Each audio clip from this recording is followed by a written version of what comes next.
An average school shooting lasts less than 13 minutes, while the average police response time is 18 minutes. A 5-minute gap where countless lives can be lost. Those numbers were so unsettling to a group of local police officers that they have developed some new technology. It's called Hero 911, and it's designed to dramatically reduce response time for first responders. ABC News Channel 20's Kimberly Howard shows us how it works.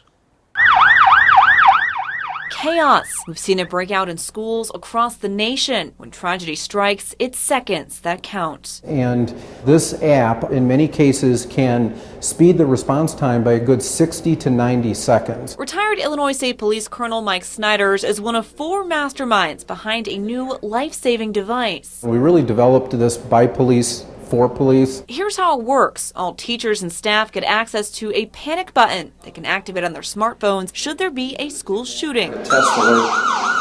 When the alert. Once that button is pushed, 911 is immediately called. But before dispatchers can even answer the phone, an emergency alert is sent out to officers. The alert tells police the location of the initial threat based on GPS. So it takes time and stress away from the dispatchers, knowing that they're going to be contacted, the officers are going to be contacted via their smartphones. Teachers and school staff are contacted too. They'll see a map with a red dot showing the place of the initial threat. There is one concern. That you get the number of people going there where law enforcement, local law enforcement, may not know the other law enforcement officers. But here's what the app can do to prevent that confusion. Law enforcement won't just see the location of the initial threat, but all the locations of every law enforcement officer in the area. On duty or off, every federal, state, local, county, all jurisdictions at the same time.